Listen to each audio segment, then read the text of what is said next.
Good morning. I'm David Wessel, Director of the Hutchins Center on Fiscal and Monetary Policy here at Brookings. I want to welcome everybody to our event today.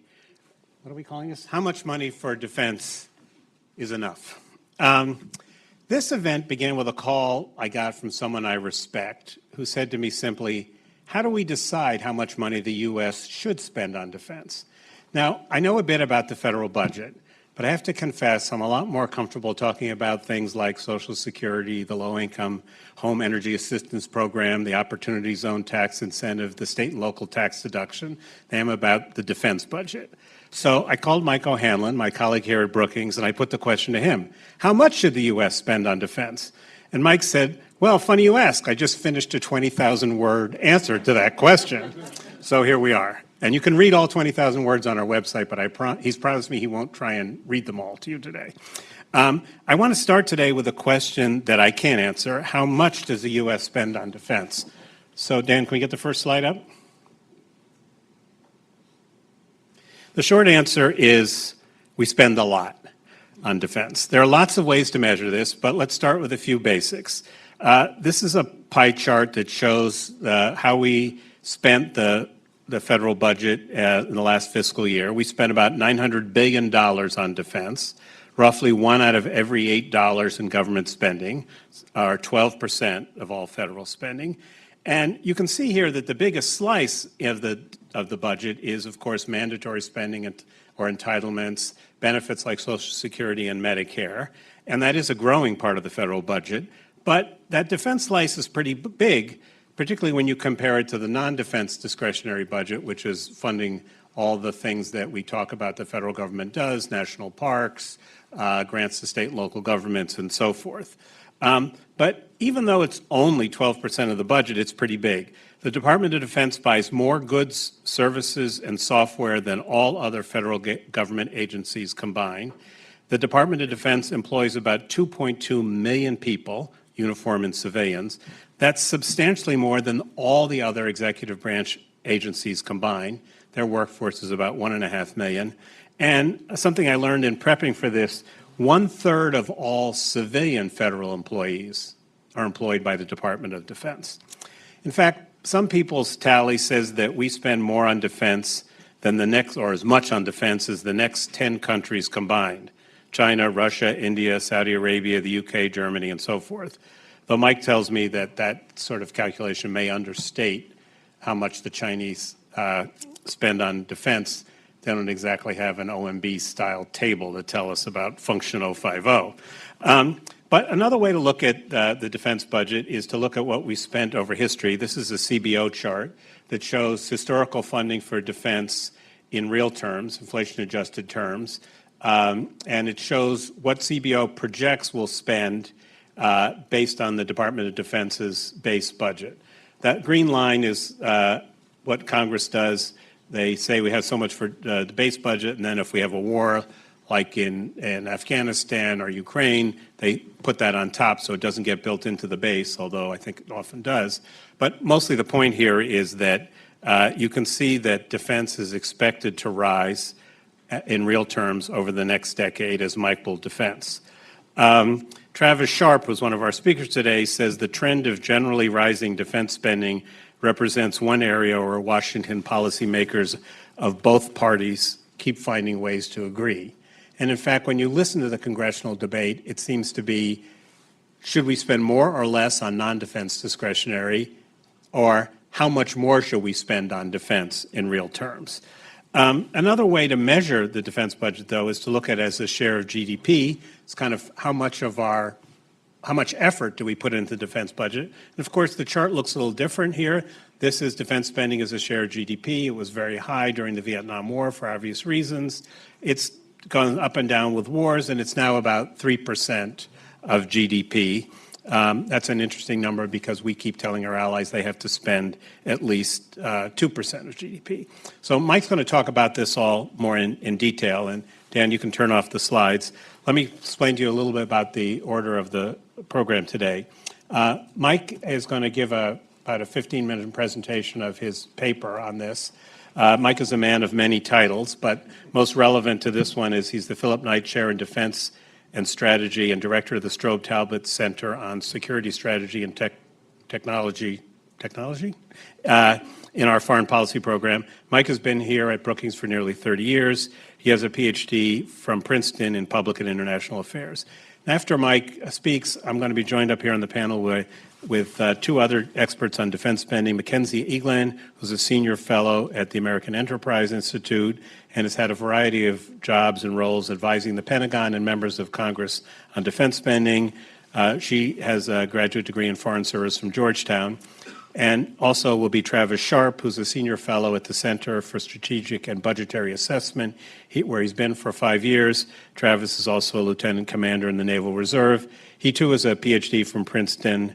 His is in security studies, which he got in 2020. So with that, I'm going to turn the podium over to Mike, and I'll be back after his presentation. Thank you.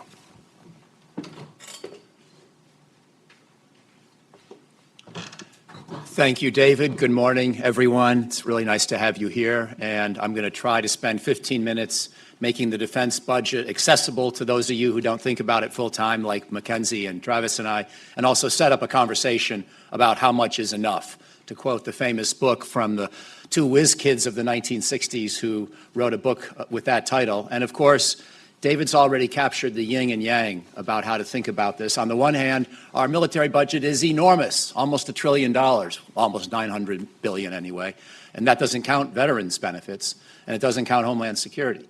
It's a lot of money, and it's substantially more than the Cold War average, even after adjusting for inflation. It's substantially more than the peak from the Cold War, if you can believe that. On the other hand, as his last chart showed, it's only a little more than 3% of GDP. And as Mackenzie and I were observing just a moment ago when David showed his pie chart of federal spending, 12% of the federal budget is a lot, but it's also a lot less than it used to be. In the early years after World War II, even after World War II, when we downsized, but we're in the Cold War, we were spending about half our federal budget, half of the federal budget on the military. And so it really is entitlements that jumps out at those of us who do defense and foreign policy quite often, and probably a lot of you when you see that chart, as the big enchilada. So I come at this from, as I say, the perspective of a cheap hawk. It's my paper's called How to Be a Cheap Hawk in the 2020s. Those of you who have been around a while and remember old Newt Gingrich when he was Speaker, after the Republicans had taken Congress in 1994 and Gingrich really wanted to downsize government, someone asked him, well, how does that square with you being a hawk? You know, with you being sort of part of the legacy of the Reagan Revolution and, you know, a loyal apostle of President Reagan, who had only left office a few years before at that point. And Gingrich said, well, I'm a hawk, but I'm a cheap hawk. And I'm not really of the same political persuasion as Newt Gingrich in general, but on this point, philosophically, I'm sort of in the same boat. So what I'd like to do today is talk to you a little bit about how to be a cheap hawk. In other words, what I'm trying to do is spend enough to make sure that, at least based on my analyses, we are in a robust position in a very troubled time in global politics with a lot of challenges around the world, and yet trying to minimize the burden on the taxpayer and also viewing the overall size of the deficit and the debt as long-term national security challenges unto themselves. Now, the Defense Department can't solve that problem, and I'm a little bit concerned about our politics that always come back to the discretionary accounts, the so-called discretionary accounts, which are only a third of the federal budget together, defense and domestic, and trying to put pressure on those to reduce spending while we leave entitlements alone and essentially leave the revenue issue alone. That won't work. But nonetheless, at a time of fiscal distress and challenge to our country's long-term economic foundations, I do think, for me at least, it's better to be a cheap hawk than to essentially bless each and every Pentagon request. So that's the philosophy that I'm coming from. When you think about how to build a defense strategy, I think we should begin with this question. I think it's part of why David wanted to have this event, because I think he wanted to think from first principles. If you're a generalist, thinking about our role in the world and our military posture, how do you even understand the basic conceptual drivers of a $850 billion a year national defense program and a military that is not huge by historical standards or even by current international standards, 1.3 million active duty, about 2.1 million total employees when you count civilians, as David said. Even if you add in all the reservists and guardsmen and guardswomen, we're up to about 3 million. And that's small compared to our Cold War average. That's small even compared to China today. It's not even that big compared to India or North Korea, for that matter. So it's a defense establishment that's fairly small in size, yet being asked to do a lot. So what is it being asked to do? And let me briefly speak to that question. When you think about building a military strategy and a force posture, I think you have to consider who might fight against you, who might fight with you, how many of these kinds of fights or wars do you have to be ready for at a given moment, and with what degree of readiness in advance. And then finally, what does the war look like? And what is an adequate margin of insurance or safety in terms of your confidence level that you could win that war? With the ultimate goal, of course, being that we want to deter the war. We want to convince our would-be adversaries it's not worth the fight against us. So Mackenzie has coined this phrase when she talks about preparing for war. We want to be strong enough that if we wind up in conflict, our troops live and the enemy dies. When she says it, it sounds better with that light Georgia drawl, and maybe you'll hear that in a few minutes. But the core point for me is you want to have enough military capability and credibility to fight that we will prevent the wars from happening in the first place. We're at a point in our national defense strategy where China and Russia have become our top concerns for planning. Heaven forbid we actually fight them. We have to now go back to the old Bernard Brodie line that the purpose of military forces in the future must largely be to prevent war from happening. Now, ideally, that would always be true, but it's especially true when you're dealing with a nuclear-armed superpower. So when you think about these kind of general principles for defense planning, who might you fight, or against whom might you fight, who would fight with you, how many wars at a time, and what does the war look like, what margin of insurance or advantage or overmatch do you seek so that the enemy will hopefully not want to fight you in the first place? What I would say to those of you who think we spend too much on the military, what I would submit to you is we already have a fairly modest and minimal set of standards for how to define the answers to those questions. So ever since Jim Mattis's National Defense Strategy of 2018 and continued now with Secretary Austin's of 2022, we're only planning to fight one war at a time. For a long time through the Cold War and after, at least we hypothetically envisioned being able to fight two at a time.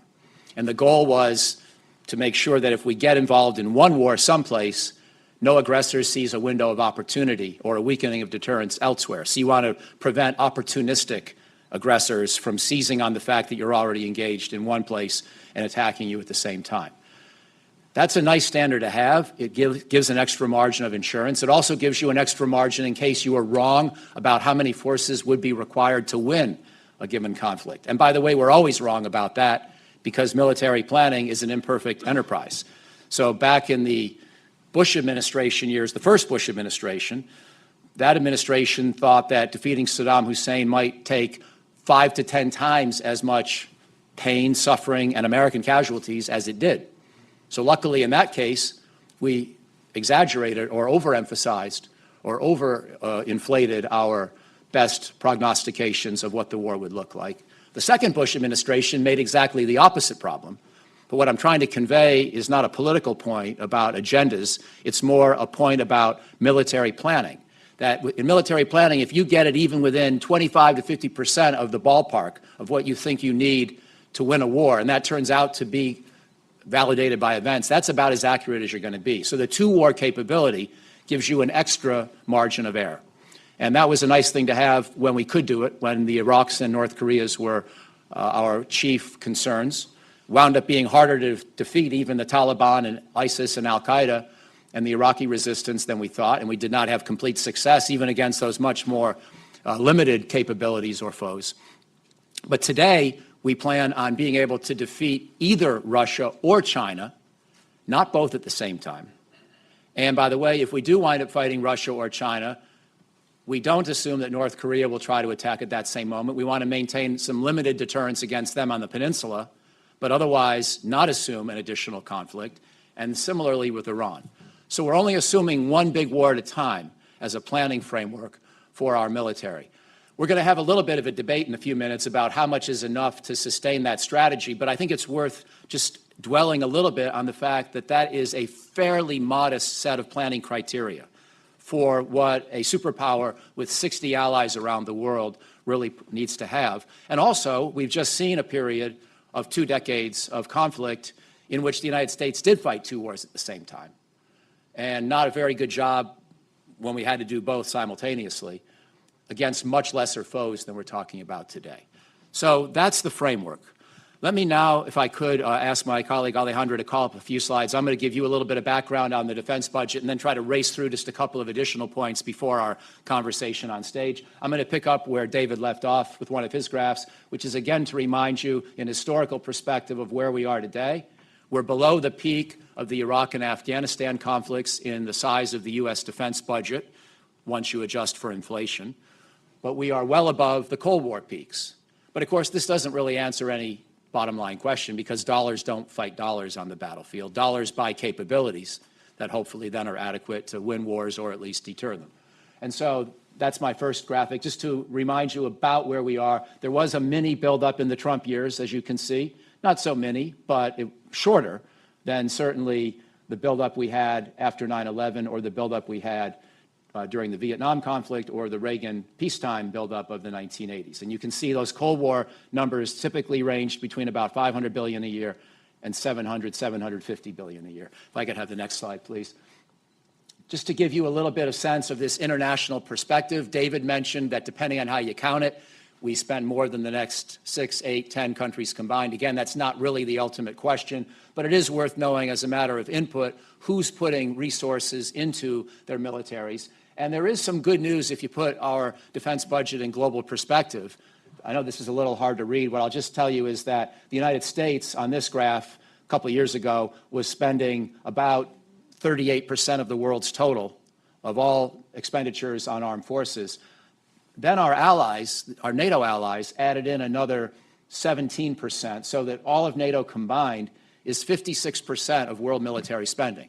Now, that's good news and bad news. Well, it's good news in the sense we have a lot of rich allies who are spending a lot on their military, but many have not been spending it very well. Many are not spending as much as we think they should. And by the way, they all represent obligations, because now we have to have a big enough, strong enough American military to defend all of them. So it's not just that their defense budgets add to our own, but their territorial protection becomes our burden as well, as if it were American soil. That's what NATO's Article 5 Mutual Defense Pact really means. So I want you to have just some sense of resource allocation. If we go to the next chart, it's going to continue this. Now, all of our other allies around the world add another 12% of total world military spending. So the U.S.-led coalition, if you will, of NATO allies, Asian allies, other major security partners, including in the Middle East, represents about 68% of all world military spending.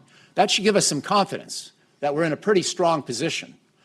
But it should not give us any kind of overconfidence, for the very reason that most of the conflicts we might fight would be near adversaries' own soil. And also, again, dollars don't fight dollars. You don't have to have a defense budget anywhere near the size of the United States and its allies to defeat us. Just ask the Taliban. They just won a war against us with a defense budget of their own, or a military budget of their own, probably somewhere in the range of 1/1000th of ours. So I want you to know and see these inputs, but not to think that they are conclusive analyses or predictions of outcomes in any hypothetical conflict. If I can now go to the next slide, please. Just a couple more, and then I'm going to make some general points. We can go fast there, but this is just giving you a sense. Mackenzie and I were also talking on the sidelines. That $240 billion estimate of China's military budget is highly debated and is uncertain by probably plus or minus 50%. In other words, it could probably be well into the 300 billion range when you convert.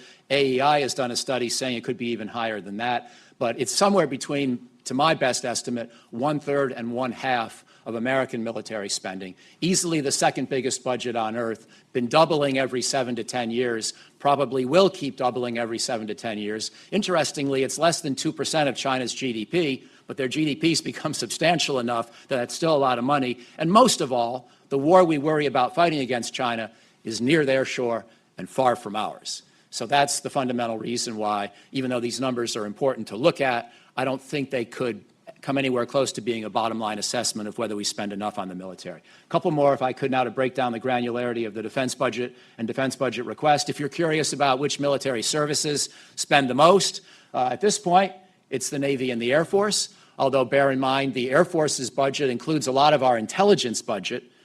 Out of that $850 billion in total U.S. national defense budgeting right now, $100 billion is the intelligence budget, hidden within the Defense Department, sort of hidden in plain sight, because the number $100 billion is now public and unclassified. Every other detail about the intelligence budget, more or less, is classified, but about $100 billion of that is overall defense spending, and much of it is in the Air Force to put up satellites and otherwise maintain technical capability. The Navy budget includes the Marine Corps because the Department of the Navy includes the Marine Corps. The Department of the Air Force includes the Space Force, which is tiny but still expensive given all those satellites. The Army used to be our biggest budget service back when it was bigger and very active in Iraq and Afghanistan. It's now become the smallest of the big three departments. And then a lot of activities have been essentially shared across the whole defense space and represent almost $150 billion worth of total spending themselves. If I go to the next chart, please. And then finally, if you're wondering, functionally, how do we spend? This is called the breakdown by appropriations title, and we spend almost $200 billion a year on our military personnel, as we should for an all-volunteer force. We spend about $330 billion on operations and maintenance. The reason the 23 number is higher is that included a lot of the Ukraine money. 330 is probably closer to what it's going to be next year. And then we spend another $300 billion between procurement and research, development, test, and evaluation, acquiring new weaponry. So out of that $850 billion, about $300 billion is investment for the future, the acquisition budget. 300 and some billion is operations, which includes, by the way, the civilian salaries, but also equipment repair, training, recruiting, many other things. And then finally, almost $200 billion is for the men and women of the all-volunteer force. So I think now what I'd like to do in closing of this part of the conversation, and really just setting the stage for the conversation that will follow, what I'd like you to do is to understand basically how I did my calculation to argue that we need small real growth in the defense budget, above inflation. And therefore, I think that the agreement between Speaker McCarthy and President Biden from last spring, the default avoidance agreement that is now in some degree of flux and jeopardy as we try to bring Congress back to town and see if they can come up with a budget for 2024. I think that agreement actually was not quite enough money for the military. My colleagues on stage, or at least one of them, may tell you that it's not nearly enough. I think it's about $10 billion too little. And the way I did that calculation was to take the force that the Pentagon believes that we should have for the future, that 1.3 million active duty military personnel, along with the modernization agenda that we believe is important for deterring China and Russia and improving future capabilities. Take that budget and then project it out over a 10-year period. Look at what kinds of expectations we should have about costs growing faster than currently budgeted for, what kinds of expectations we should have about weaponry inevitably costing more to build than we think. And by the way, you shouldn't be surprised by that, because modernizing weaponry is the same thing as inventing new weaponry. And why would you ever think you could set invention to a schedule or an exact cost? I'm not trying to be a complete defender of each and every program in U.S. defense industry, but as a rule, you should expect costs to grow in some cases for technologies that we don't know how to build when we start the program, and we have to figure it out along the way. The process of invention is inevitably nonlinear and unpredictable, so you're going to see some cost growth in that area. A couple more points I would make in thinking about why I'm a cheap hawk and why it's so hard, even for a cheap hawk, to find savings in the defense budget. Let me just tick off two or three as I wrap.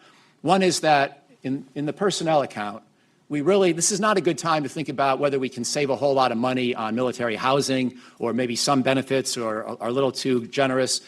Generally speaking, we pay our all-volunteer force very well, but you know what? They're doing incredible work. They're being asked to do a lot. They don't make overtime, and fewer people want to join. We have a crisis in recruiting in our all-volunteer force right now, which means one of the next times I'm up here may be a conversation about whether we need to seriously consider the draft. It's getting to that point. So it's not before we get to that point, we should protect robust military compensation. I think we owe it to our men and women in uniform, and we certainly need to make sure we incentivize people to join the military and stay in the military. Military readiness, as reflected in the operations and maintenance budget. This is already today a difficult and dangerous world. There's the potential for crisis and conflict already today, which means we can't skimp on maintenance, we can't skimp on training, we can't skimp on forward presence abroad. So it's hard to think of ways you can save a lot of money there. I've got a few specific ideas here and there to save a few $100 million, a couple billion.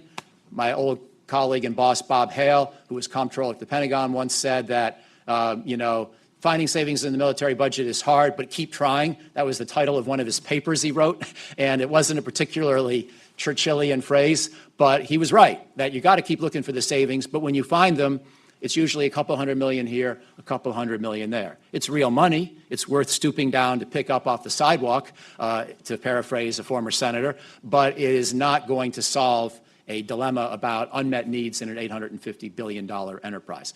And then finally, again, procurement, RDT&E. I mentioned before, I like to quote Mackenzie, we want our troops not only to be well compensated, but to have the best equipment in the world so that if we fight, they live and our enemy dies. Again, Mackenzie puts it better than I do, but I'm quoting her almost exactly. But more importantly, we're at a time when we must be successful in deterrence of Russia and China, rather than fighting it out and figuring out who is better after the fact, once the smoke settles and maybe the nuclear mushroom clouds dissipate. We don't want to get to that point.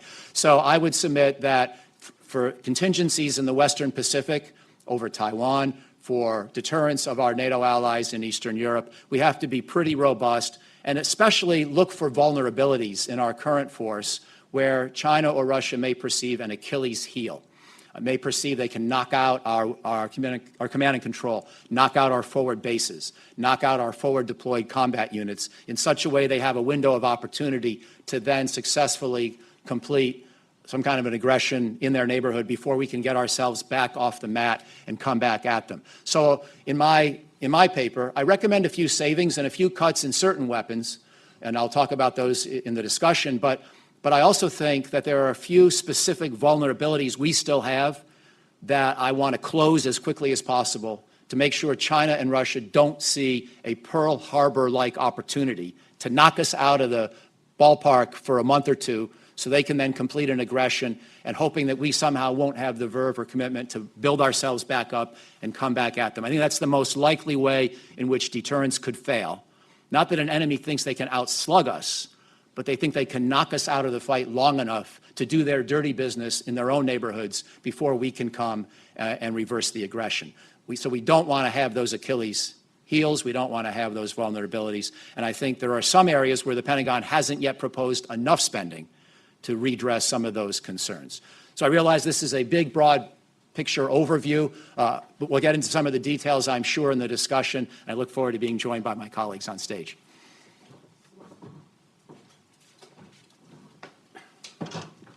Thanks, Mike. Great job. So I want to start by reading something that Jane Harman and Eric Edelman wrote from the Commission on National Defense Strategy. They said that we understand that fights over the top-line budget are often shorthand for being strong on defense.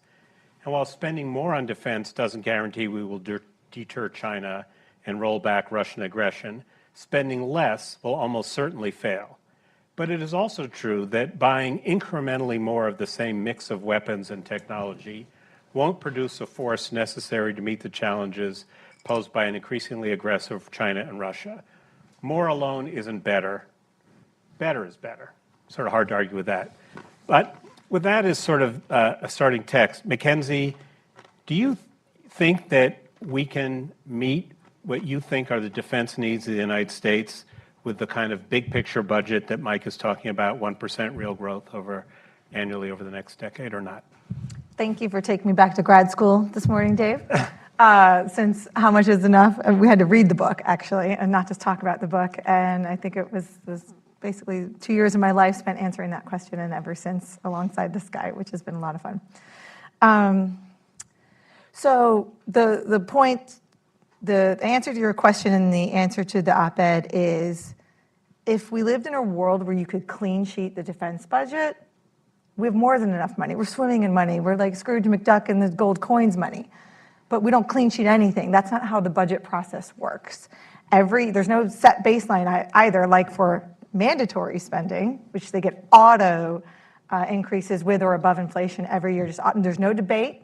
There's no discussion in Congress, just money tacked on, and then we just do that because we do that for what are primarily healthcare programs. But the defense budget has no sort of pre-established baseline. It's kind of what did the president say, that, OMB decide, and it's a little bit based, sometimes linked to strategy, sometimes more or less than other times. But it's really much like your Pac-Man chart, as I'll call it, Dave, which was great, on the federal budget, kind of where the dollars go. Essentially on the mandatory side of the House, I call the Pac-Man, the blue that you had, those are essentially healthcare programs, for the most part. And within our own defense budget, it looks just like that too. It's just a microcosm of federal spending. It looks like a Pac-Man, where you have fenced and fixed and automatic spending, spending that's on autopilot that doesn't change year over year substantially unless there's a total fundamental rewrite in our global strategy. So for example, a 2 war to a 1 war. That's like a fundamental redo. There's been attempts at doing this, although it's what we tend to do more often is the chip away strategy, where we just slowly cut to meet the diminished top lines. If you could clean sheet a budget, build it from scratch every year, and then have a whiteboard behind you, there's enough money. But that's not the world we live in. It's not how budgeting is with a 535-member board of directors, with a set end strength every year that essentially, now it shrinks and changes slightly each year, but particularly in the recruiting crises that we're having for several years now, different levels of severity by service. But most of the defense budget is not available for strategic choices and changes year over year. It's probably less than 18%. Within that 18 or so to 20%, can you make a lot of changes and shifts and reductions? Sure.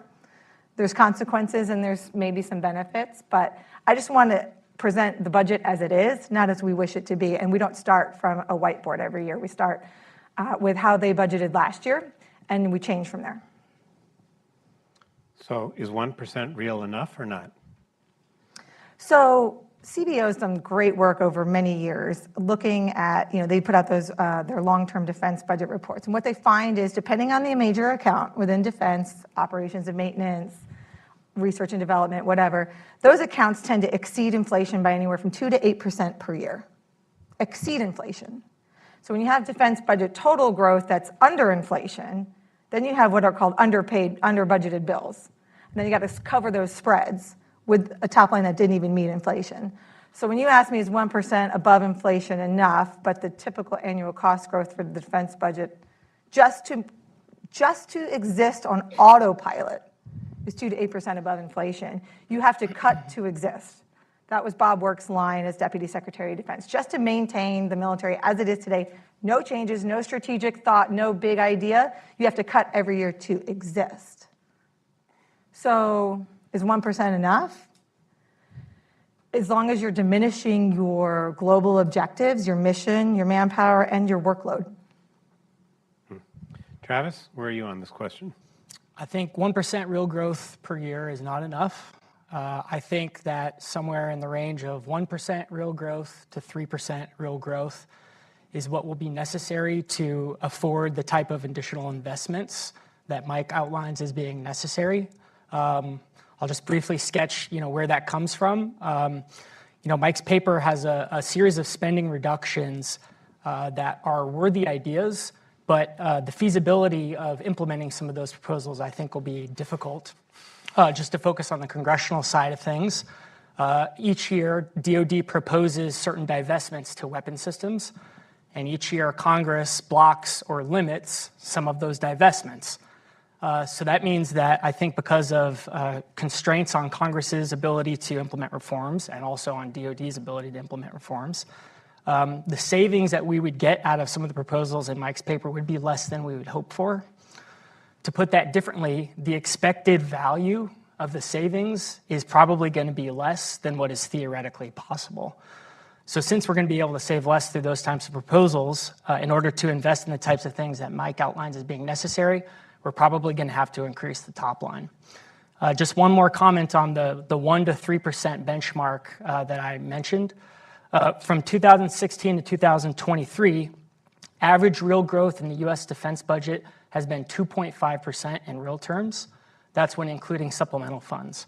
So I think that a 1 to 3% target, given that 2.5% has been the average outcome, is sort of a reasonable projection that reflects some of the agreements that policymakers have been reaching.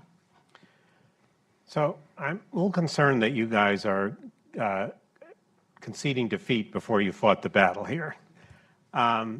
If I gave you that same spiel and I said, well, we're stuck with Social Security the way it is, and it's going to run out of money in 2033, so there's no way we're going to cut benefits on old people, so we just got to find a way to increase the spending on Social Security. Or if I said to you that, well, healthcare grows faster than everything else, so we need to keep pumping more money into healthcare. I mean, this seems like a dangerous way to run a government budget.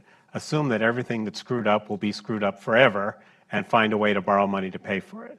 So I understand what you're saying, Mackenzie, that if we cut the defense budget below 1%, that they would have to make some ugly choices. I kind of wonder, like, well, isn't that the point? How are we ever going to get an efficient defense budget or an efficient healthcare budget if we don't say, look, you guys got to figure out how to do better with this amount of money, let's do it? So I'm going to fight the premise of that question, which is that government is efficient. It's not, right? If the Defense Department were a private, company, they'd be bankrupt, Chapter 11, sued repeatedly, taken to court. I mean, like, it's not even. But that's not my question. My question is, if you give them a budget constraint, they might have to meet it. And you're saying they take 80% of the spending off the table, and I'm saying, like, well, force them not to take it off the table. So, right, okay. So let me revisit one of the main points I'm making, which I hope answers your question. If I don't, I know you won't let me off the hook. So I talked about the limited strategic choices a decision maker actually has within that budget, because I think that's really what's important here to focus on.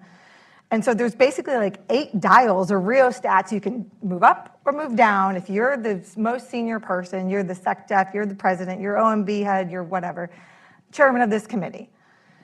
And those range in things from, more great power competition, less mid-tier defense, the Irans and North Koreas, or counterinsurgency, counterterrorism, kind of what do you want your military to sort of specialize in more than other skill sets or service or capability. But then you have for size, like Mike talked about, readiness, total dollars spent, and modernization. How modern is it? And of course, the military is always a blend of old and new, enduring legacy and brand new stuff. So that's kind of what you're working with in terms of making choices and changes, and you're pretty limited. I mean, those are big choices and changes, and they have big dollar tails to them. But really, fundamentally, that's still a fraction of total spending. Like I said, you want major muscle movements, you have to make major changes to outcomes that you expect the military to achieve. I see the opposite happening, Dave. What I see is the military is the super Walmart. Federal agencies, and it's the easy button that everyone pushes for everything. It's not moving in the direction of do less or be better at the fewer things we want you to do, China, Taiwan scenario, et cetera. It's actually, the House Appropriations bill that just came out was more counter-drug. We have a whole bunch of other federal agencies that are really good at counter-drug that should be doing that. The border, fentanyl, these are all really important things, and I care about them too. I don't want the Defense Department doing these things. And so I don't see a serious discussion about sort of like, what do you want them to do? And then I can tell you where I'm going to take the money from. And I could, and Washington can, absolutely. I'm not saying there's no unsacrosanct dollar in the defense budget by any sense. I'm just saying we have to be realistic about the outcomes those dollars can then achieve. Mike, you want to get into this conversation? Yeah, just a couple of things I would add, David, because I think it's an important yin and yang. We always want this tension in the defense budget conversation. And so some of the specific things that I proposed, which I know that at least a couple of them are not widely supported to my left here today. Some are. Some are and some aren't. Would include ideas like, okay, the Navy prefers to operate 1 crew per ship. And there's a logic to that. And I've never been a sailor, so I don't claim to understand all the details of how every ship, even in a given class, could vary from the other ships in that class. But it still strikes me that we could be more efficient if we use an idea we already apply with minesweepers and some submarines, and to have a couple of crews work the same ship. You might train in home waters on one ship, then fly across the ocean to meet up with your ship in a port in Korea or Japan, and the crews swap out. I think we should ask the Navy to do more of that. The Navy doesn't want to. Culturally and otherwise, it's hard. Logistically, it's hard. But I'm in favor of pushing them to do it, and that's one of the reforms that's in my paper.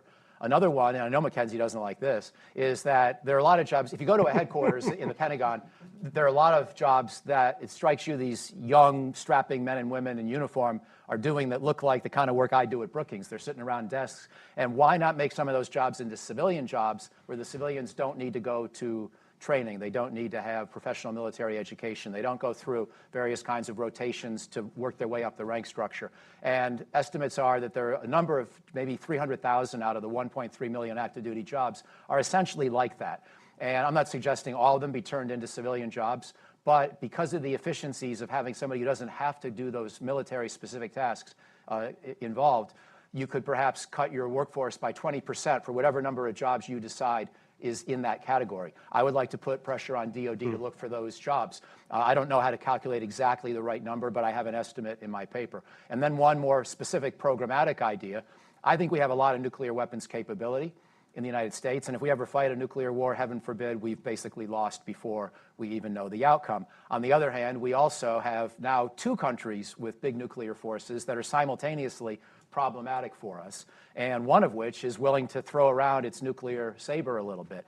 So we got to find a nuanced approach to nuclear modernization. I'm in favor of building the B-21 bomber, partly because it also is important for conventional missions, and I think we will use that in the real world for conventional missions. I'm in favor of replacing the submarine force because you got to keep our sailors safe undersea.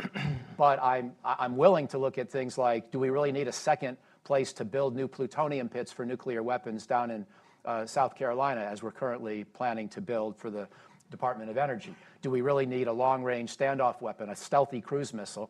And can we delay the replacement of the ICBM? That's a closer call, but I think it's worth looking at. So these are the kinds of proposals I have in my paper, none of which are easy to implement, and the sum total of which, as Travis hinted at, if you did all the reforms in my paper and actually got them through, you're saving maybe $15 billion a year, which is a lot, worth saving.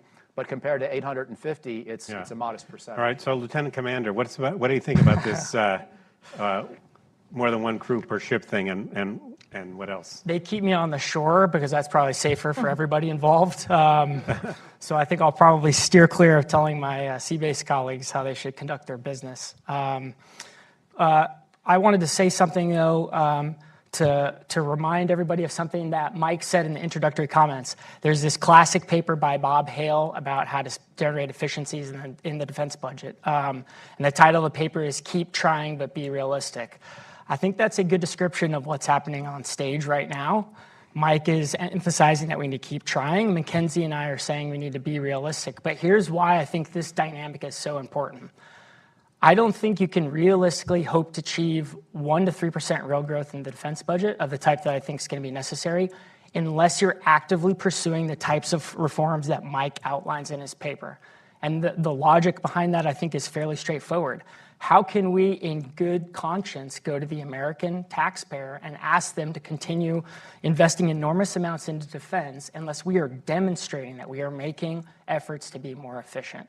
So, the debate has to be about the specifics of some of the program, but the tension between these two impulses is essential to achieving any of our defense objectives.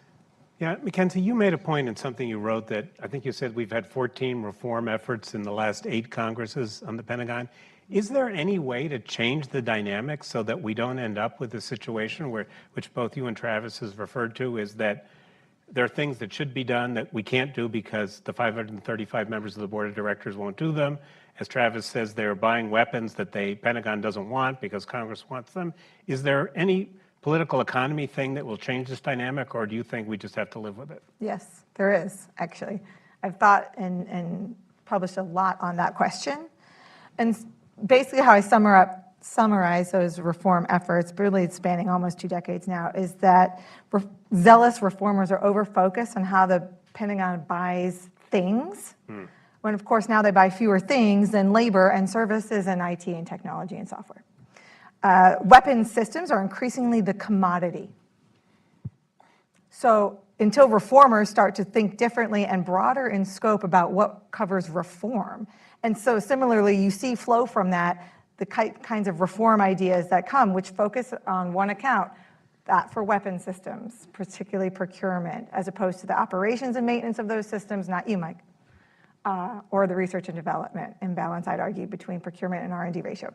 And so once there's a broader scope of, a broader view of total defense investments and what can be reformed, then it opens the aperture. And here are my big 5 takeaways that Tom Spoer and I wrote about after we convened a group. I think we had some friends from Brookings involved with kind of looking. We kind of took a scalpel to the defense budget line by line, but then we took a step back and looked at it with members of Congress and others. And anyway, basically, a couple of things on the reform. Serious defense reform is bigger than the purchase and acquisition of things, changing how the Pentagon buys things. That's important to some extent, although I think it's been over-reformed and not enough on how it buys other labor, services, software, IT. But serious defense reform is the patient work of many years. Can you cut this weapon system and be like, yeah, we're smart, we're thoughtful, a la Gates or House Appropriators? Yeah, sure, that's great. That doesn't make you smart or thoughtful, in my opinion. That's just an easy rescission that makes you feel good, that probably has a good argument by someone somewhere. Doesn't mean you shouldn't cut. But it requires leadership. You have to build coalitions to have real defense reform that has any meaningful money behind it, the kind that Michael's talking about. You have to build coalitions with other parties, with other committees of jurisdiction in Congress, with service organizations like the armed services branches, their own veteran services organizations and others. You have to do actual work and outreach to build a case and make your case and bring them in.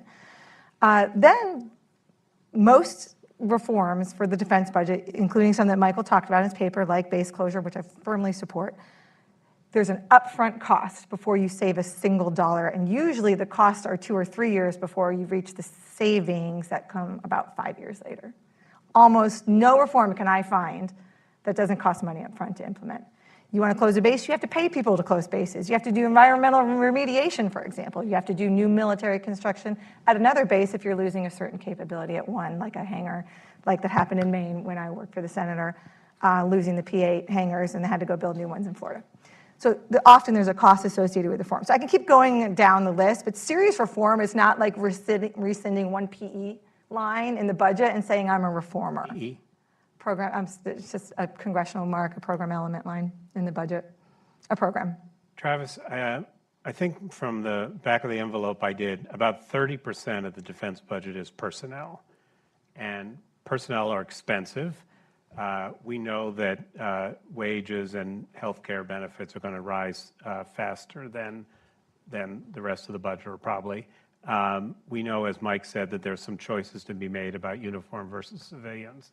But unless we're going to replace the armed forces with robots and AI, which I suppose we'll have to talk about, how does the Pentagon get its arm around that cost? And is that, or that's just something we have to accept? I'll focus on Congress in answering that question. I guess we've established that Congress is the root of all evil. Well, I see a theme. It I thought it was China, but I'm having second thoughts. They bear That consideration. said it was Congress, yes. From 2016 to 2023, Congress added an aggregate $80 billion to the procurement account. That $80 billion amount is larger than the congressional adjustments that were made to the 3 other major defense spending accounts combined. The point of me telling you that is to emphasize something that Mackenzie just said, which is that Congress continues to address the defense budget in programmatic terms, primarily through the medium of procurement and also through R&D. They take much less interest in terms of making spending adjustments to the military personnel account. So what does it require in order to make reforms to military personnel on the Hill? Well, as with all things, outcomes on the Hill depend on the actions of individuals. You need policy entrepreneurs who are willing to frame problems and build coalitions in order to enact any type of meaningful change. So it's worth thinking, I guess, about what is the current pipeline of defense policy entrepreneurs in Congress. Because the United States has been blessed since the end of World War II with having some incredibly powerful and effective defense policy entrepreneurs. But I think for various reasons relating to the political situation in the country, the political rewards associated with becoming an expert in defense policy, that pipeline of defense policy entrepreneurs on the Hill has shrunk a lot. So, I think kind of a necessary first step in thinking about how you would implement any type of reform is identifying those members of Congress who will be willing to lead their colleagues to better outcomes. And it's unfortunately a pretty small list of people. I thought you were going to end that by declaring your candidacy for Congress from your district. No way. Mike, I want to ask, I think there's a lot of things that are on people's minds about what's going on right now, and I want to address Ukraine in two respects. But the one that comes to mind first is, just as a layperson, I've just been startled by sometimes the stories out of Ukraine sound like we're refighting World War I with people in trenches. And sometimes I feel like I'm watching a Star Wars movie where the Ukrainians are sending drones, unmanned drones, and hitting apartment or whatever they're or trying to hit in Moscow. So what is it that we have learned from A, how Ukraine fights, and B, how the Russians seem to be better at defense than offense? What have we learned from Ukraine that we should keep in mind as we tweak the U.S. defense budget? That's an excellent question. I would first speak briefly to the previous conversation. Sure. And partly to the defense of Congress, in the sense that if you look at the interaction between Congress and the executive branch over the years, and Travis was looking back wistfully at some of the great reformers and senators and congressmen and women of the Cold War and post-Cold War period, I think U.S. military personnel policy overall is pretty good today. There are some potential tweaks here and there, but I put it in sort of, from a budget point of view, in negative terms. I don't know how to shrink the military personnel account. That's another way of saying that we as a country are paying our men and women in uniform well, and we should be proud of it, and we should continue doing it. And we're not making them rich, but they are reasonably well compensated compared to people of similar age and experience and educational background. In fact, they make more than about 90% of their civilian counterparts. Now, they don't make overtime. They don't control their own schedule. They deploy to combat zones when told to go. They can't take their families with them. They don't get the help for their families they might need, and a lot of people in the military have young kids. So I'm not suggesting they're overpaid by any stretch of the imagination, but I think we should feel generally good about the compensation system. The flip side, however, is there's not a lot to cut. And by the way, the one thing I thought was not particularly optimized when I got into this business 30 years ago is the way we did military pensions. And we fixed that. So it used to be that you had to stay in for 20 years, and if you did, you got a very good pension, and if you stayed in for 19 years and 11 months, you got zip. And to me, this was a perverse set of incentives. A lot of people would stay in just to make 20. A lot of good people would get out before 10 because, why unless you're going to commit to being in there for 15 more years, you're not going to get a pension anyway. Now we're doing it more like the 401k kind of style. Yeah. That's a success of Congress and the executive branch working together over the years. So I just wanted to put that positive spin into things, which then comes back to this uncomfortable reality. It's hard to cut the defense budget when you spent 50 years building up a compensation system that, even though it has some cracks and some strains and some shortfalls, has worked pretty well for the good of the country.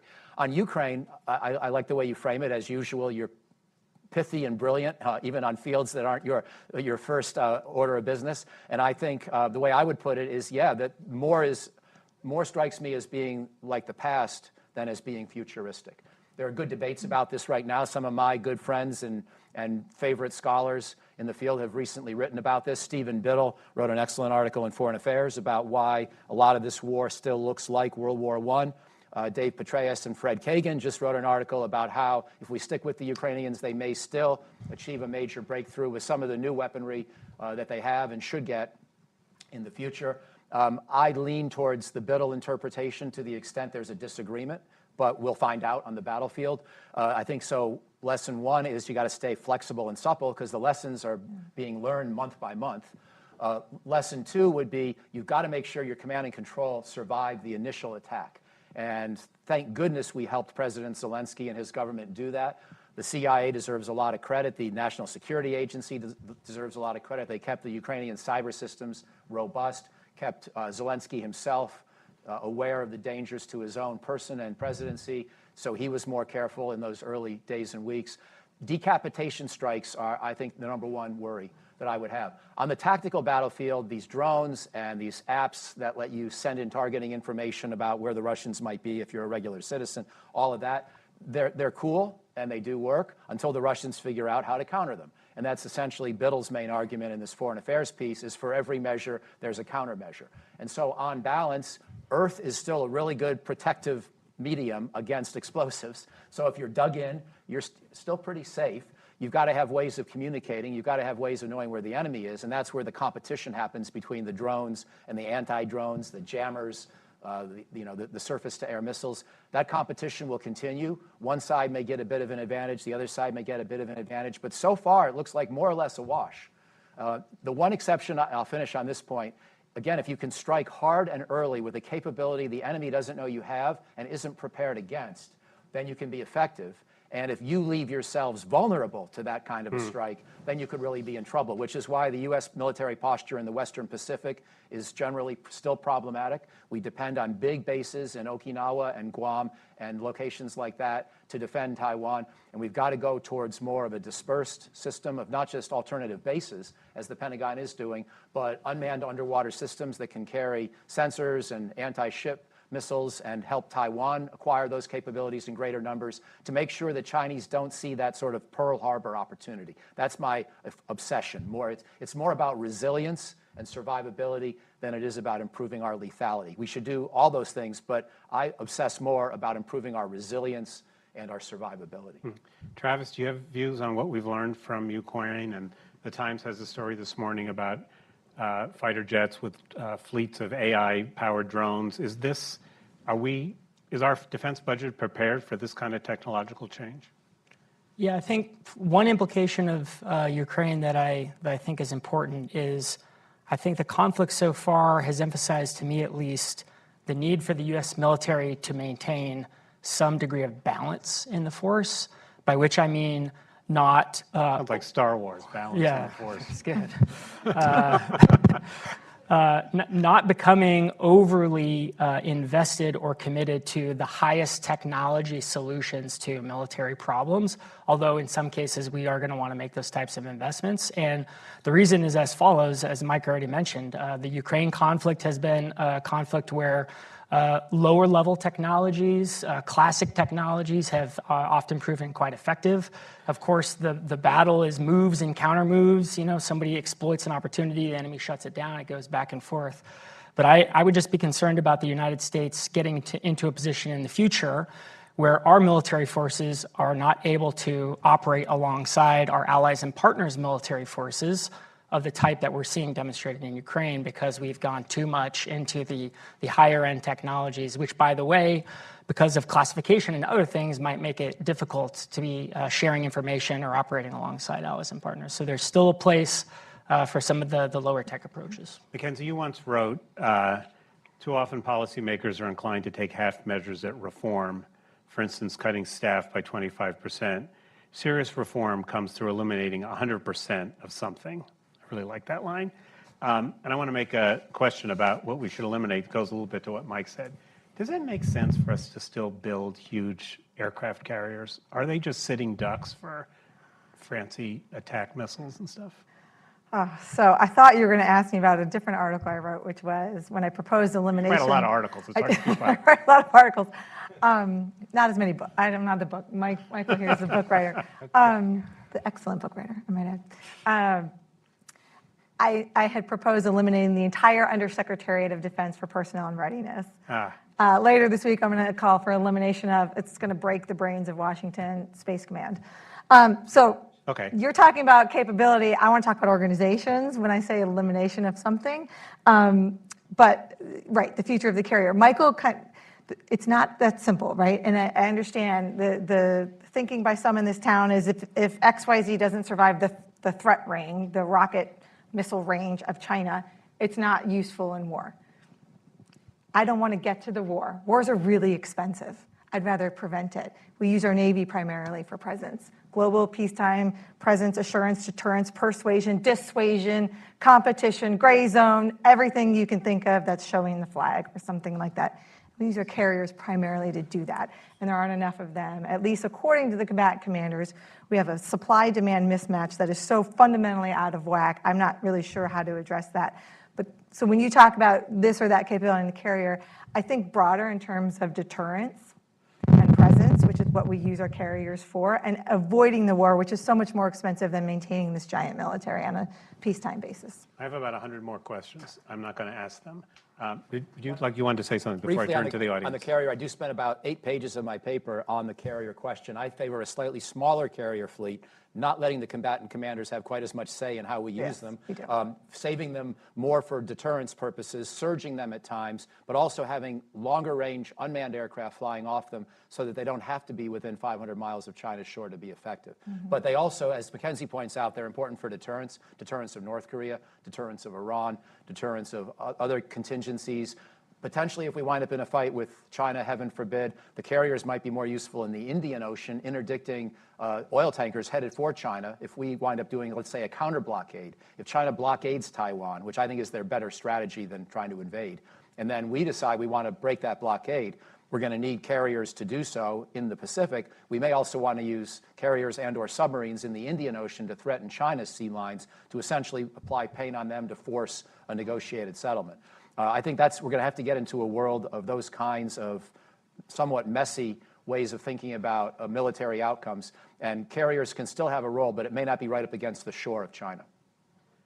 Okay, this is taking a depressing turn, but I'm going to turn to Welcome to our world. I'm going to turn to questions, and please, if you have a question, raise your hand or stand up so the mic can find you. Wait for the mic. Tell us who you are, and remember the questions end with a question mark. So there are a couple over here. Can we go over here? Why don't you go right on the aisle there? Oh, you can go here. It's fine. We'll get them all. I'm going to take 2 or 3 at a time, and then so stand up. Tell us who you are. Sure, my name's John Raviv. I work for Capital One. Thanks for hosting this. Good to see you all. When I think about the OCO account that's designed for almost... Wait, this is an acronym-free zone. The Overseas Contingency Operations account, the supplemental account. Okay, I got it. When I think about the OCO account, I think about it in the context of something that's there to account for almost one-time costs, in addition to the base. Got me thinking about the discussion about upfront costs for actually affecting real reform. Sometimes, in addition to the constituents who don't want to change things, there's sometimes just the money aspect of it. Oh, we can't spend that because we don't have the money. Is there any appetite for establishing an OCO-type account for what are essentially one-time costs that you implement in order to save money over the future? And even better than war costs, you can actually attach an ROI, you can attach a payback period. It just seems to make it's a much better use of OCO. Thank you. You want to go over there to the gentleman in the blue? Yep. Thanks. Sean Carberry, National Defense Magazine. I think you've fairly and rightly knocked Congress through the discussion, but one big piece of this that's easy, low-hanging fruit would be actually passing budgets on time and not continuing resolutions that result in substantial purchasing power loss, delays, inefficiencies. What, if anything, can be done differently at this point to get that message across, that is arguably the easiest thing to gain efficiency and budget power in defense? All right, you want to pass it to the one Here, behind here. you? Hi, my name is Caroline Reed. I'm coming from the Embassy of Japan. So I'm hearing, at the beginning, I'm hearing a lot of comparisons with Cold War spending. So basically, we all know that came to a head with the fall of the Berlin Wall, and then after that came peace dividends. I'm wondering what your opinions are on what kind of global conditions you would need to see before we could ever take a look at perhaps decreasing defense spending, or should it continue on this deterrence path, increasing forever? Great questions. I'm going to suggest that not everybody answer every one. So the first question, this comes up on the domestic side, is there something we could do to encourage Congress to spend money on things that will pay off in the long run, even if they cost in the short run? Anyone who would take that one? I can take that briefly. One idea that I was kicking around last year, which was just borrowed from something that they had been kicking around in the 80s, was creating a reserve account that would be money set aside to deal with the unpredictability that is inherent to inflation forecasts in defense spending, which has been a huge issue for the last few years. Inflation has been moving around a lot. It's been volatile. The defense budget is structured around a series of assumptions about inflation. But if the assumptions are wrong, then you may have less money available in terms of purchasing power than you need, or you could have too much. So the idea behind this sort of reserve account is you set aside some money in order to make the defense budget whole, depending on where inflation actually turns out. And if it ends up that you don't need to spend more in order to make up for inflation, well, the money just stays in the account. So it creates this sort of way of dealing with this inflation issue that I think would be more rigorous and probably have better outcomes than alternatives. So that's one of those types of proposals that I also think merits consideration. What about the notion of the questioner? Can we tell Congress, can Congress somehow structure its scoring so that you don't get penalized for doing things that cost money in year 1 and 2 and save money in year 8 through 10? You're looking at me. I like the idea a lot. It's no one's looking at it, to your question, or at least I'm not hearing any chatter about it, but it's not a bad idea. It's worth trying. I actually argue for breaking the defense budget into more like how the states work their capital and investment, exactly, where you have capital, and operating budgets. So where you have a clearer picture then of sort of what buys true military capability that can go get the bad guy, not necessarily kill. I meant fair fight, not in a fair fight. I'm a good Catholic, so we can capture too, that's fine. But kind of what buys the tip of the spear capability to go fight and win when needed, and sort of that machinery and bureaucracy that's everything else, the sort of the annual budgets, right. Because of course, capital expenditures are longer term. It takes 5 years to get this building, to right. get this carrier, to get whatever. And that way policymakers have a much more clearer sense of where the dollars go, because they think it's all going to, you could think it's quickly all going to aircraft carriers when it's not. So I'd prefer that. And on the sorry, but I had to take the second question. I've long advocated for Congress their paychecks should be sequestered for each day past the start of the fiscal year where they're on a continuing resolution. It's not a totally wacky idea, and because they probably get their job done a little sooner if there was some consequence for members that they're imposing on the federal. So let me help my colleague there. So what are the downsides of operating on a continuing resolution for the defense budget? How much time do we have? No, we don't have very much. Mike, you want to try that? Well, in short, you can't start new programs because all you can do is continue what's already underway. So if you're trying to be supple, learn lessons from Ukraine and react, then you're delayed 6 months or what have you. And then when you try to get into longer-term maintenance accounts or longer-term acquisition buys, what Mackenzie's colleague, General Ferrari, has advocated of multi-year munitions purchases, all those kinds of smart things that would allow you to do serious longer-term planning become hostage to this process. So it interferes with strategy. It also interferes with good business administration and economics. Thanks. And is there any hope that we can have a peace dividend in my lifetime? No, not for us, dude. We're too old. It's going to take 10 to 30 years at least to settle the state of great power relations to a happier course, in my estimation. Obviously, I'm violating Yogi Berra's cardinal principle of never trying to predict the future. It's easier to predict the past and usually safer.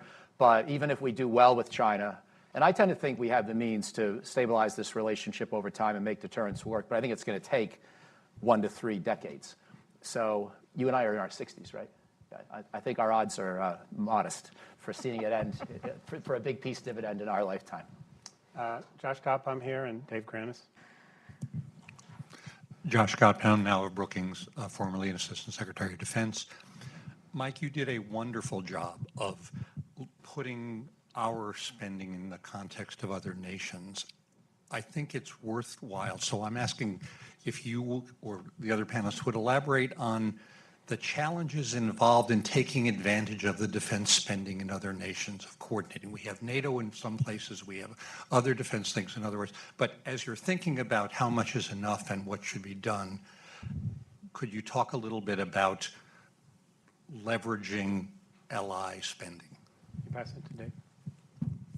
Hi, thank you. David Granis with the Commission on the National Defense Strategy. We largely have a force structure that was built for the past 30 years and not necessarily that applies to the defense threats that we are likely to face over the next 20 or 30. Earlier this week, the Deputy Secretary of Defense announced a fairly significant change in approach, at least on the margins, to purchase up to 2,000 autonomous vehicles that would be used in a fundamentally different way. Can the department actually do that? Okay, we're going to the easy questions now. Leveraging our allies?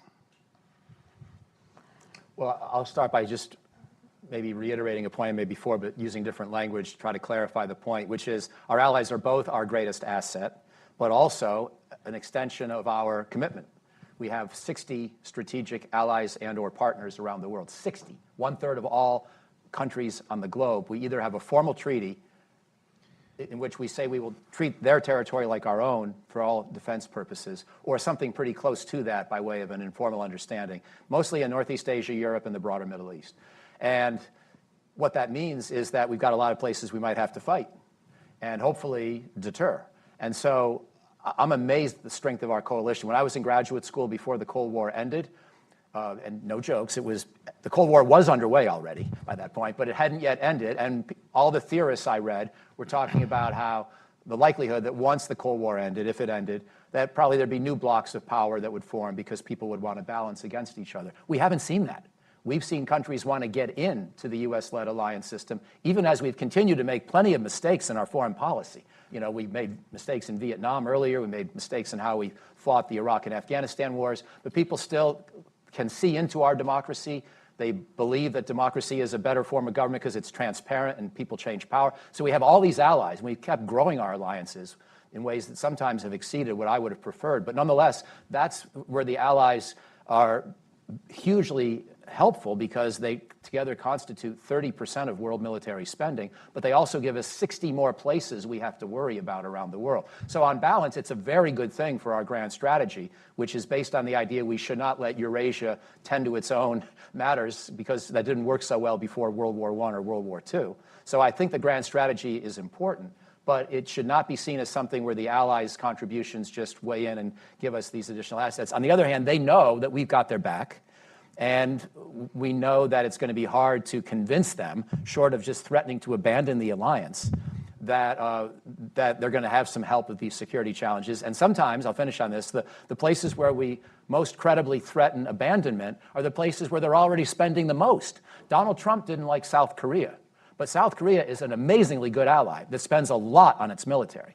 Also, some of our Middle Eastern allies, they may not, or strategic partners, they may not be the best governments in all cases, but they tend to spend 5, 6, 8% of their GDP on their military. It's not always a good thing. Some of them spend too much, but they are burden sharing in some sense, and then sometimes using those forces against their own people. So it's a little bit of a mixed bag. On balance, I think we're always going to have to view the allies as a mixed bag in financial terms, but a huge asset in grand strategic terms. And the autonomous vehicles question, Travis? Yeah, sure. So can we produce a large number of unmanned systems that perform different missions and have modular designs? Yes, we've done it before. During Vietnam, the Lightning Bug was an unmanned system. That was basically one of the first unmanned systems that went on to play a significant role in ISR supporting the Vietnam War. The lesson from that case is that the Air Force had to create a series of exceptions to standard acquisition policy and also had to form very close iterative relationships with the industry in order to be able to generate these types of capabilities rapidly to respond to the operational environment. Can we do the same thing today with the Collaborative Combat Aircraft Program? I think senior DoD leaders are saying the right things and definitely recognizing what's needed, but there's a lot left to do. It seems to me the challenge of these new technologies is not only procuring them and working with a different set of suppliers and all that, but also trying to figure out how you reorganize your operations to take advantage of them. And the history of technology is that incumbents often are the ones who struggle to do this. So how much of a threat to the way the Pentagon is organized is the growth of autonomous vehicles, AI, and all this stuff, which really requires a different approach to using people and thinking?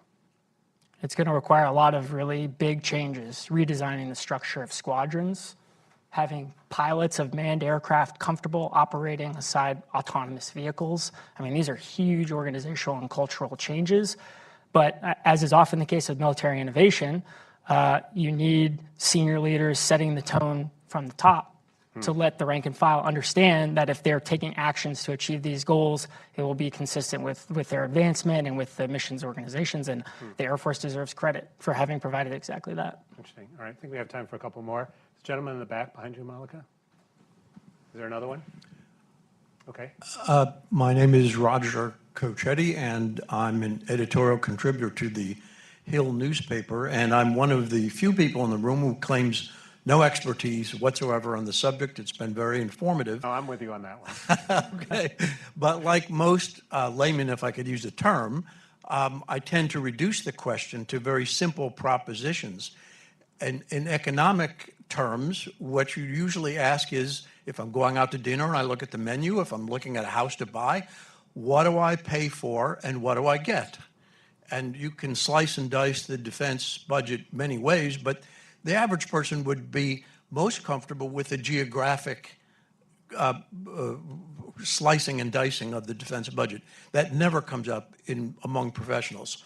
But if I could pose the question, I think it would be informative for those of us who have no expertise by saying, okay, if we spend $1 trillion a year in defense, probably $250 billion is for Europe, $250 billion is for East Asia, $250 billion is for the Middle East, and everything else is for the rest. If you had to address the question in the impossible way for an expert and sort of say, okay, geographically, how much do we spend on defending our borders? How much do we spend of the budget defending our territory? And then pretend for a moment that you had to answer the question, okay, now let's extend that. How much more should we spend for this, that, or the other thing? I love the question. If I could start. Please. Bill Kaufman. Start and finish. Well, Bill Kaufman, my colleague here when I started at Brookings 30 years ago, the late Bill Kaufman, who was a great defense planner, attempted to do what you pointed out in the last book he wrote. And it was after the Cold War had ended, so we tried to adapt a little bit at least to the new world, although by that point China hadn't risen the way it has now. The problem with doing it, I was glad he did it, and I've repeated his percentages in my own book, Defense 101. But then I proceed to talk about why it's so hard to actually answer the question on the terms that you just requested. Because, in fact, the forces that we have abroad, so we got that 1.3 million U.S. military active duty. Out of that 1.3 million, about 200,000 are abroad on any given day. Mostly they're in Japan and Korea, Germany, Poland, UK, Italy, and then a few countries in the Middle East with smaller numbers, and then at sea. And then there's a few hundred here, a couple thousand there in places like Australia, Singapore, the Netherlands, et cetera. So most of those 200,000, however, don't really cost us more to have abroad than they do if we had kept them at home, because the Allies pay for a lot of the additional costs. If you net out what the added cost to us, it's less than 10% of the cost of a given unit or person. So it's not so much the bases abroad, it's the fact that we have these commitments to reinforce in the event of crisis or conflict. So then you can start asking, well, if we didn't have a commitment to South Korea, for example, which is a geographically challenging place to defend for a faraway continental power like us. And of course, we had this debate in 1950 whether we should try to defend South Korea. We decided no until the day North Korea invaded, and then we changed our mind. It was a complete swing in American strategic thinking, which should be a lesson unto itself. But the forces we have in South Korea right now are about 30,000 day-to-day, 30,000 uniformed U.S. military personnel. That's a tiny fraction of our defense capability. It's a little over 2%. So if you want, you could say that we spend, 2% of our annual budget on South Korea. But even those forces could swing elsewhere if they were needed. And Rumsfeld pulled a brigade out of South Korea to go fight the war on terror at one point. So even those forces are somewhat fungible. But the bottom line is that Korea represents more than a $15 billion commitment per year in our defense establishment because we would need hundreds of thousands of U.S. troops to win a war there. But going back to what I said at the beginning, we're only fighting to plan on, or only planning now to fight and win one war at a time. So even if we didn't worry about Korea, we'd still have to worry about Iran, Russia, China, unexpected. And if you said to me, okay, the Korea commitment is no longer there, the South Koreans have asked us to leave. Let's make a clean and simple departure. I would say, okay, let's debate whether that 30,000 contingent that we've got in South Korea can perhaps be demobilized. But otherwise, I do not think that the hundreds of thousands of troops we would have used to reinforce in Korea, I don't think those forces can be demobilized because they still might be needed for any of these other contingencies. And we're already doing defense planning sort of on the cheap with a one-war standard. So it's a complicated question even to quantify the answer. But when you wind up asking how much could you save if you fundamentally just eliminated this or that ally, it usually winds up being pretty small.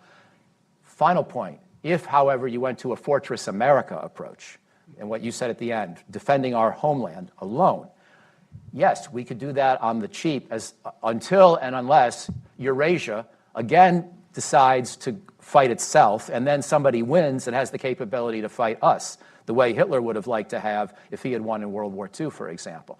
And so if you think we can just ignore what happens in Eurasia strategically and only protect ourselves, you can probably do that with a 25% as much money in the. You can probably do that with $200 or $300 billion a year very robustly.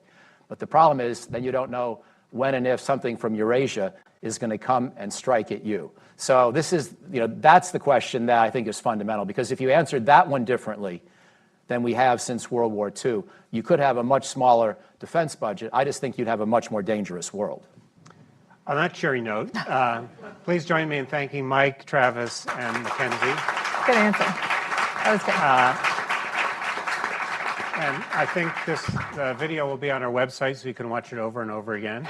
I'm sure Mike would be happy to talk with anybody about the specifics in his paper, which is also on the website. And if I could ask you on your way out to take the coffee cups at your feet and put them in the receptacle at the end, our staff here would appreciate it. So thanks again. Thanks.